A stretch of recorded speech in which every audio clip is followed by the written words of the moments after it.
Do you feel offended By the by that? point of identifying of a person's race, you end up in fact being racist because you're pointing out, white boy, you're using it as a derogatory term. You are emphasizing it as a derogatory. you are the racist. I'm calling you what you are, bro. Okay, what subject were we talking that? about? It's like you want to say,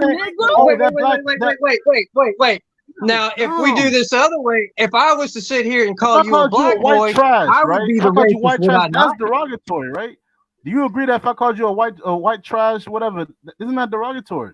Ah, now you're bringing in trash. Now you're getting it deeper. No, I'm saying now you're he went from the trailer park to the trash now. But yeah, I know. He's dragging it on out there. No, I told you he's racist. Yeah, King. Hey, we let you talk long enough, man. You showing your side, bro. But You called you him. know what, modern Renaissance? You know what? A lot of black people find it that they're not being they cannot be racist. You can fucking be racist. Black people can be racist. I'm tired of hearing that. You call this man a white boy. Because he's he white. never called you a nigga. But he just you know what told y'all sound like? Y'all sound like hold on. Y'all sound like liberals. He you just know that, right? told you he meant. Y'all sound like liberals. The same ones y'all complain about. Y'all sound just like them. Nah, why is bro, that? just I have not used the N-word. I have not used the didn't say N-word you on did. here one time. White boy. David, Johnny, please call him. Y'all are liberals, and I'm an independent. Okay. I don't believe none of that bullshit. So all I have Republicans used and I have Democrats used are the the word same. in the privacy of my own house when I see a story of some little girl that is caught in the crossfire and killed, some little boy that is caught in the crossfire and killed. I use it on the people that perpetrated that crime. He's honest. I cuss him out Dave with is that. not honest. Dave is not honest though. You're honest. He's not honest. He said the people. He didn't say no color, so that could be. He could be talking about a white individual or a black individual. Okay, I don't use the word. I'm white. I do not use that word. I have. No, you did say you said something about you used to use it. Or something. I don't know what you said, Miss Scarlett. But Dave, no, of course you don't know. No. No, you said something earlier. I think Chaotic was My questioning. daddy. Shanard, you still have not answered the question at all. You good at People are deflecting. asking me questions from all directions, bro. No, sir. I think you should go try to be a press secretary Nah, because you're good sir, at deflecting. you keep talking too much. Let people You're talk. really good at deflecting. I have never. No, don't do that, bro. And you're projecting, don't man. do that, Stop bro. it. You still have not told us what a tap dancer was. All you Cooking keep all saying of is y'all. what you're All doing. y'all Is what getting you're doing. Okay, I have never used that word. My son is engaged to a black girl. I love her like I love the rest of my family, and she'll tell you I treat her just like my kids. That's because you're guilty. Your son has only been with a black girl because he's guilty about the white ignorance in him and his. Something, but I'm saying, Miss Scott, I heard you say that you don't use that word. I'm not white. I've never used that word. I don't. You never used the N word. Period. Hey, King Shanard. Why don't I believe you? Why don't you cam up for a second and show him? Since you got everybody arguing, I've seen you. Cam up for a second. Oh wait, KY chick, call him out. Stop the bullshit. Cam up for a second. Get him. Hold on. You forgot. Hold on. I'm not forget gonna. some people have seen plenty of times. I don't want my picture up on these tap dancing. No. Get him, KY. With tap dances. I've seen you. See, hold on. Bring everybody back. Don't do that. Why? Because you don't want to face it? Back. Why? You sitting here bashing on some really, really good people that are trying to do some good out there, and you seriously, all you do is say the same crap, same lines over and over. But dude, we've seen you on your cam. You like Filipino in something. And you sit there in an empty apartment lying about this, lying about you got apartments over here, apartments over there, you do this, you do that. But the bottom line is you sitting here bashing people that are trying to do good. That's disgusting. And you sit there talking about modern renaissance and chaotic, and they're talking about positive stuff. Yeah, there's some negative stuff thrown in there. There has to be. That's life. But when Lynette said the exact same things, you got nothing to say. But they were saying all the same things. What's the problem? What really is your problem? It makes no sense. Of course you're not going to argue with me because I'm right. No, I'm cool with Uncle Tom. I'm not going to argue with you. But bring Uncle everybody Tom back. doesn't care. I believe me when I tell you he knows I can handle myself. But I don't understand what is the bottom line of you spending every day and every night all the time You're not going to argue with me because I've seen you. She cooked Yeah, you, I'm dude. a I'm bum. driving. I have You quiet. I don't have You are I have a quiet. Korean card. Nah, you don't try to go What about else? no car. Uncle What Tom's else? wife What else? cooked you. Dude, she cooked you. You can't, she Yeah, your I got cooked. kryptonite. You ain't got, wait, wait. KY, the white chick. You said he Filipino and what? I'm here. I'm just driving. He Filipino? Yo, why, yo, let her drive, Dude, bro. Like, why no, would look, you let her even do that? drive, bro. Let me deflect. Let her Why drive, would man. you even put me in her Let her one-on-one? put Why her, would you do that? let her put her hair behind her ear, bro. Like, dude, Why would you you put are me done. one-on-one with her, bro? What I would you, love how I'm you got driving. Wait, you can Let her sit here and go drive. back and He's forth not with even me. here. I'm gonna let KY chick get you again because she make you go quiet. Why would I have a discussion with the woman that's driving? Why not? You think I I didn't have notice hands-free. that? I have a brand new vehicle. And Nah, guess what? let Mine's her drive. American made, Come on, not Korean made. Mama, just drive. We don't gotta have this discussion. Yo, bring Dude, her I don't need look. right Let back. me tell you something. I don't need your I'm protection. done. I'm good. I'm done. Yeah, I know you're done. I know because you don't want to handle the Italian chick that's from where you said that you have places and you live here and you live there and all that. Dude, why, man?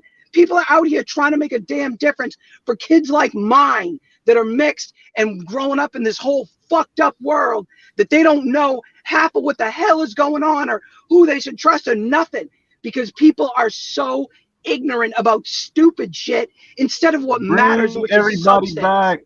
Bring everybody back. You understand? Bye, bitch. Dude, we about everybody back. I'm about to let everybody say their last words to get out of here because she just put the icing on Nigga the cake, man. You exposed, man. She flamed you. You bring everybody back, Ty, please. Please bring back.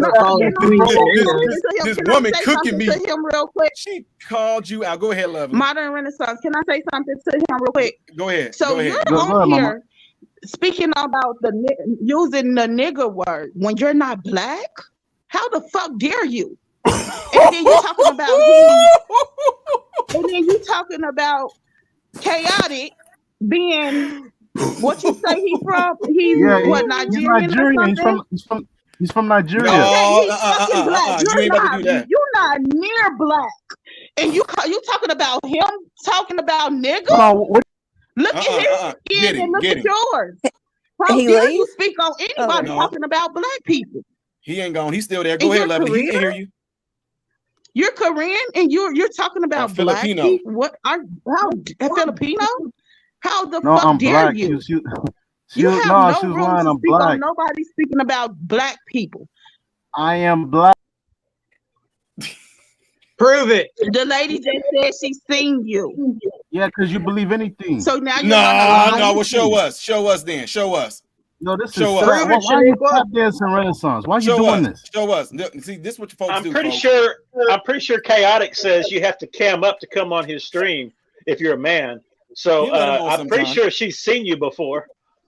Dude, he got his King Shinar. You are exposed, bruh. And now you know what? If I hope KY she went away, that's Uncle Tom's wife, but I'm gonna go on his channel because if you appeared on their channel, I'm getting that video and I'm about to post your stuff on here. So anytime you come on, I'm putting your face on there, dude. You are busted, bro. You have nothing to say. You did all that. You're not black. So wait a minute, time out. Hey, To me, isn't it? Hey, wait a minute. If a white person calls a black person a coon, a porch Negro, a house Negro, or tap dancer, wouldn't that white person be considered racist? If a white person says that I'm a tap dancer, I'm a coon, we would say that white person is being racist, wouldn't we? Yes. So this dude is not even black and calling me and Chaotic a tap dancer, bro. You racist. You are racist. You called him a racist term, and now you call me a Chaotic racist term. No, you done, bro. You racist. You racist. Yeah, but I'm not.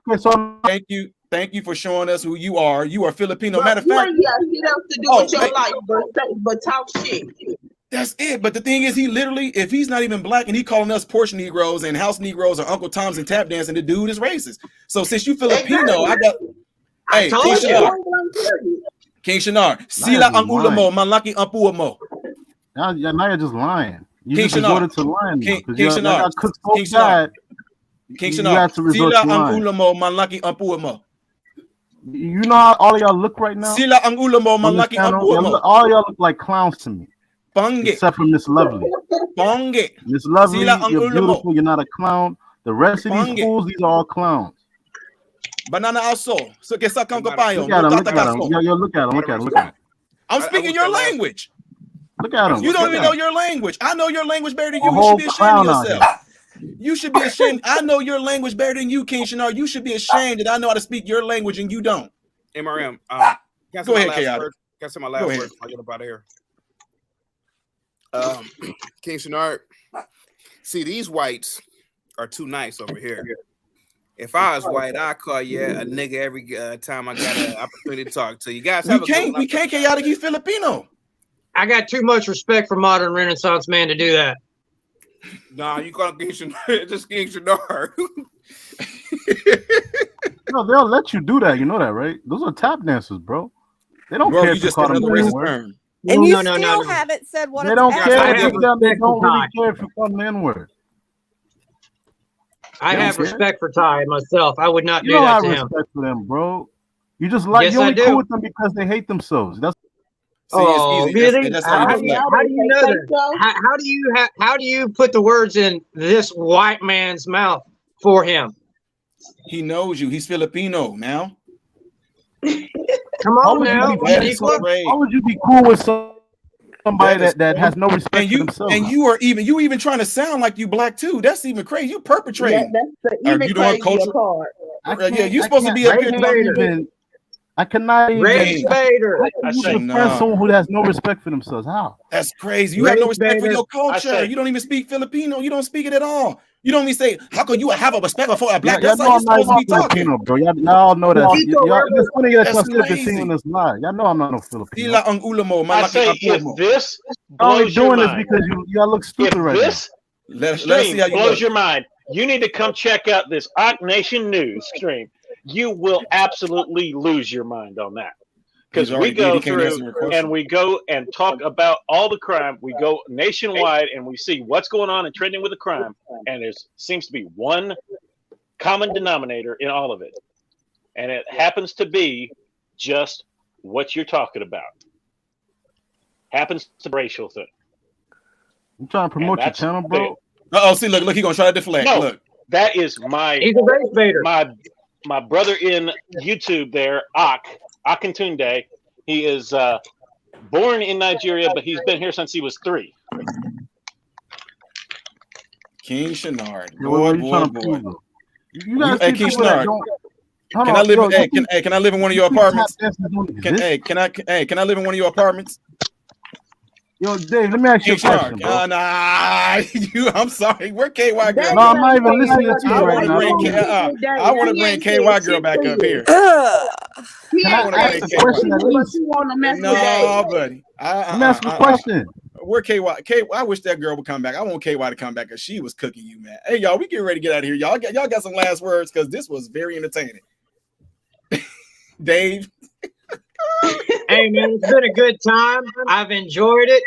I tell you what, being able to sit here and listen to all this crap that's going on has just been amazing. And I've never heard somebody sit there and be so much of a race baiter other than Queen Shenard. All they've done is sat here and everything that he said, he's done himself. He's got to be a liberal or something. I just can't quite pin it down. Oh, come on, dude. Don't even start. Go on to the next person. You've already blown enough time. You've already wasted enough oxygen. We're tired of you. Modern Renaissance feel man. sorry Thank you for the outstanding times, bro. Leave it alone. Y'all Absolutely, Dave. Hey, man, we'll talk to you, man. Keep on sending me those posts through Facebook and stuff, man. As a black, Semper Fi, God bless brother. you, friend. as a black person, King Shania, we do not need your help. Stick to your race. Black people do not need your help. But please stop calling people that's black racists and tap dancers and things like that. You're not black. You can't speak on it. I mean, you can because it's called freedom of speech, but black Not doing people it are pretending you're racist black. too. See how they just got you right there. I'm not. Go ahead. He still can hear you. Nobody has me. I speak for myself. I see no color. I love all, no matter what their skin color is. I'm gonna use the word nigga to the day I die because I mean it's a freedom of speech. Nobody can tell me what words to use. If it's okay for Black people to call each other niggas, Listen, if I it's say okay anything, for everybody to use it. You can't just if I say say one race can use nigga. No, it's called freedom of speech. They fought for us to have freedom of speech. You cannot tell people what they can say and what they can't say. And if I was white, I'm gonna be niggering it out. You can't tell me what to say. but you see how this sounds right now? I ain't giving you It your chance to sounds get your like last. They give their nothing. last It's words called in. a freedom of speech. You trying to It spark up sounds another like conversation? nothing. Freedom of speech. You can't even answer the questions that's been asked of you. So I don't even know if your elevator even go all the way up there to have a conversation with you. That's what I said from the beginning. Miss Lovely, hey, Thanks sis. for having me. It was a good subject. Yeah, I appreciate you coming on, sis. Hopefully we get to hear from you again when we do some of these panels. Yes, I be in your chat, but I just be watching and listening. Okay. Well, hey, I appreciate you coming in and adding your input on here, though. This is really good. We needed this. So, God bless you, sis. We'll see you next time. You too. Mr. Johnny Rebel, what would you like to add to this? Oh, man, King Shenard. Oh, we sorry. You muted, bro. I've just posted a couple times on Twitter. There is a direct correlation between Kansas City, which has a 22% population and about a 38% or 38 in 100,000 murder rate, and then St. Louis, which has a 42% population and an 84 per 100,000 murder rate. There's a direct correlation, and we talk about it all the time on Ock Nation News. He's been going live at about 10:30 every night for a while. He's on Rumble because YouTube keeps throwing him off. Yeah, for telling too much truth. I know that feeling. Yep. Well, have a nice night. It's great talking to you. I love seeing someone who's actually making sense and trying to make a difference in the world. Absolutely, man. I appreciate you coming on here, and everybody go check it out. It's Ock Nation, right? Ock Nation News. Yep, it's on Rumble, and he has a Alpha Kude on Twitter. Okay, all right. Shout out to you guys. Appreciate you coming on, man, and giving us this input, right, man. This has been fun. We'll catch you next time, Ock Nation. You too, sir. Miss Scarlett, you have any last words that you want to add in here before we get out of here? Miss Southerner, I declare. I declare you need to change the name of this show. I was like, I was going to have to pull a school teacher on them there for a minute. They were all talking at one. I didn't know who was talking to who. I was like, man, Miss Scarlett, if you, I mean, that's if you wanted to, but if you ever ventured out to some of the panels that I go on, you would probably lose your mind. There's a one that I go on the panel quite a bit that's called This is Fight Club with Anton. That's one of them. Aaron O is on there. Then there's one called JP Prince. And when you see a lot of us get into a same type of panel, you would probably lose your mind because we go at it over there. And, you know, if people from the outside looking in will look at it and go, oh, my God, it's so much hatred and so much. But actually, in our world, because we're so used to it, it's like it's our way of actually talking. So when we get loud, we talking over each other in Fight Club. You just have to go and check it out and understand what I'm talking about. the argument as much as the next person. Oh, well, you probably would be really entertained with this. I like to hear what's going on. And I've got OCD or something, and I can't. My mind's just like, who said that? What? Fucking everybody, selling pussy, or a man who just fucking on everybody. Men can be hoes. Can you hear me? Did you hear somebody just come on here? I heard something like, I'm like, what was that? Said men can be hoes. What?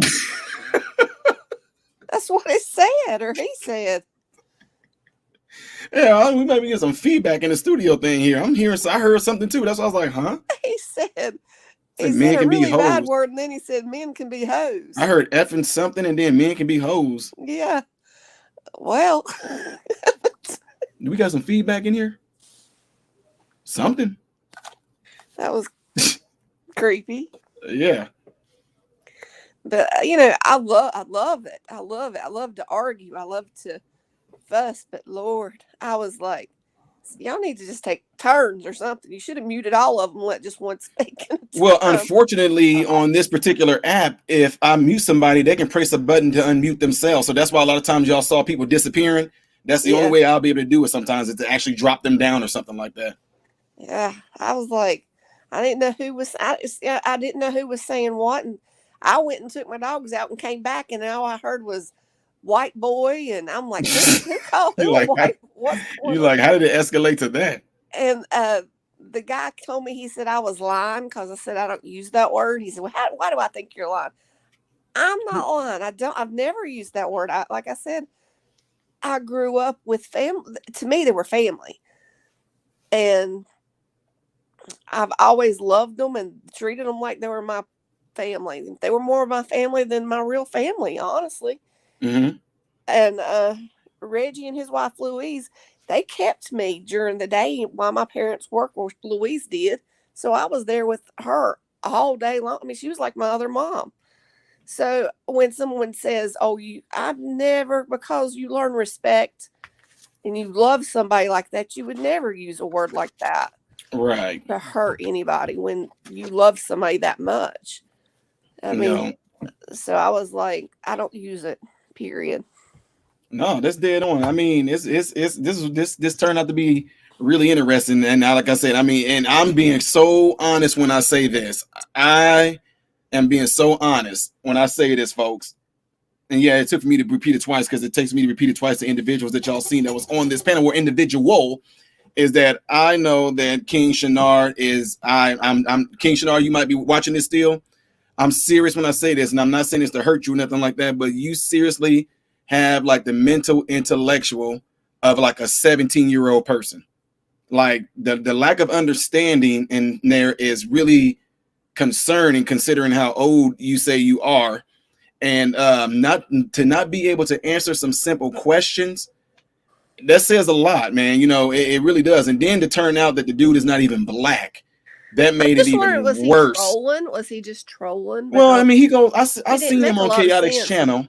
his arguments or anything. Well, Made no sense. See, it really wasn't an argument, though. I can't say it was an argument because nothing that he said had any type of relevance behind it. It was just, I don't know. Like, it's like, okay, like, I mean, all I was doing is really, all we were trying to do is get a simple yes or no out of him.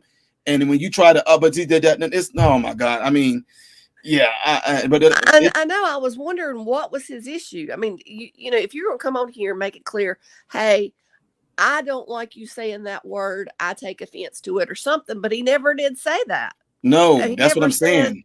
Anything to, make us understand what. See, there it says. That's what he said. Word salad. You see what Gary Gage said? said? I posted that there. Yeah. That's what I mean. I heard him say the P word, and I was like, "Oh my God!" And then I looked at you like, "Who is that? Is there somebody else on?" No, that was just a whole bunch of word salad that old boy came on here talking about. It was just absolutely nothing. I mean, some folks just cannot be helped. And I mean, honestly, whenever, which I'm glad the lady that came on, that's Uncle Tom's wife. By the way, folks, he has a channel called The Porch Session. It's DA Porch Session. And he does a lot of panels on his channel too. Uncle Tom does, where they talk about a lot of interesting things. And that lady that came on, that was KY, white chick, that's Uncle Tom's wife. And I'm glad that she was able to pop on here and do what she did, because you noticed that she became his kryptonite. He got quiet. He, well, I don't think you should talk while you're driving. I love it though. I absolutely. It was almost like it was, I don't know, staged. To me, it was like he was rehearsing or something. I mean, it was weird. Oh, what it is, Mama Don, is that he goes on to other panels and he'll say that same exact thing. But it wasn't until tonight that we found out that he was this Philippine person. We didn't know. I heard him on Chaotic Truth channel. I heard him on other panels as well. And like I said, the fact that I'm just being honest, the way he talks and the way he articulates his words and his demeanor, he sounds like he would be a black person. But then to find out that he's Filipino, I was like, oh man, yeah. And but he never did say what his issue was, what his problem was. No. He just kept saying, well, y'all talking like liberals. And I'm like, I ain't never talked like a liberal in my life. Yeah, So, I that's mean, I don't know what you're talking about. Explain. What do you right. mean? And see, I guess for the sake of different folks on here getting their points across, but if that was just me and him talking on here, you've been on my channel long enough, you know that conversation went on no longer than 3 minutes. The minute I kind of caught on to what he was doing, I would already just be like, okay, bro, we done. Because it wasn't trying to arrive to no conclusion or anything like that or compromise. It was just all about him just for the lack of use of words, he just wanted somebody to hear him as he sit in his apartment, empty apartment from what KY said, and he has no friends. And the only way he can have any type of human interaction and social life is coming into the YouTube streets and jumping on panels and doing what he's doing. So, well, he needs to at least, do some research so we know what his, issue is, because I didn't know. You can't argue with somebody if you don't know what you're arguing about. No, he just, like I said, he comes in here for the social aspect of it. And, you guys heard me say this time and time over my channel where I would say, there's people out there that, they come and act like they want to get an issue resolved, but they don't. All they want is the attention that you're giving them. And whether they can get your attention by doing something negative or something positive, it does not matter, because all they want to do is keep your attention. And whatever they can do to keep your attention, whether it's divert, deflect, try to reverse it by asking you the question, it does not matter. As long as you are giving them that attention, they don't care. So, but anyway, Mama Don, you got anything you want to say last before we close this up? And also, I mean, I'm not going to say this part. I'll just leave it at, I'll text you over it. All right. Well, if you want to share the video I sent you of Christmas Town, that would be. Oh, I got your message on there too. I got your message. I think what I'm gonna do is, like a lot of the reaction videos that people requested, I want to kind of put those. I want to start doing those, like starting tomorrow, to make all of them lead up to Christmas, if you know what I mean. Yeah. So. Well, that's just right up the road from where we live. It's like 5 minutes up the road. What is that? Because I thought that you were showing me it, unless it showed up weird. It looked like I'm like, is that a spaceship over a house? Like, oh yeah, that one. Yeah, I caught that on the cameras outside of my house. And what the heck is that? It looks like a spaceship. Y'all, I don't know. This and I said, what is that? And it's not gonna show you a number, but y'all, this picture Mama Don sent me. I don't know if y'all can see that. It might be too much glare, but y'all can clearly see a house right there, right? And then above that house right there, those lights right there. I don't know what. Let me turn this light off. Let me see if I turn this light off. Maybe they can see it better. But that, I was like, when you sent that, I was like, what the heck is that? My camera picked that you up. can see a house. And I was like, and you see those lights. That's right across the street from us. And I was like, what in the world is that? And it looks like a spaceship. Yeah, y'all got something going on out there. They look like something out of that show, Batteries Not Included. But anyway, yeah, I got it. And I make sure I get those things all done starting next week with the reaction videos, because I know a lot of them got something to do with Christmas and all that. So that's why I want to stack them up all into next week. Yeah, I think people like looking at it because it's a real town. You can walk through it or drive through it, and there's lights everywhere. There's a place where you can get cocoa, and it's just a cute little town they call Christmas Town, USA. Right. Oh, okay, yeah. Other than that, I think we about to get out of here. I'm still in the radio station getting ready to go. I got to go do some more shopping. Have fun. You're going to hate traffic. Miss Scarlett, thank you for coming on here and all that good stuff. I'm glad you're sounding better too. Yeah, I'll see you next time. All right, we'll catch you next time. God bless you, sis. All right, folks, shout out to everybody that came on to the panel. Shout out to everybody that gave their voice in here, including King Stupid. I'm just playing, King Shenard. I know you still in here. I know you're still in here. You got a long way to go. But anyway, I do thank you guys for all being in here. Shout out to everybody that was on the panel, gave their voices, gave their input and all that good stuff, even to the trolls and all that. Don't forget, folks, to double check to make sure that you are subscribed to the channel. Make sure that when you do subscribe to the channel, hit that like button so this video can be circulated within the YouTube algorithm. Don't forget that when you do subscribe, to click that bell notification. Wait, look, I'm doing this. Click that bell notification right there so this video can be circulated within the YouTube algorithm. And I appreciate you guys all being here. But as I end all my videos, y'all know how I do it. I am Ty Smith, Modern Renaissance Man, and I hope and pray that every last one of you guys have food, shelter, and clothing. And most of all, I hope and pray that every last one of you guys are in great health, mentally, physically, emotionally, and spiritually. Especially you, King Shenard. God bless you all through Jesus.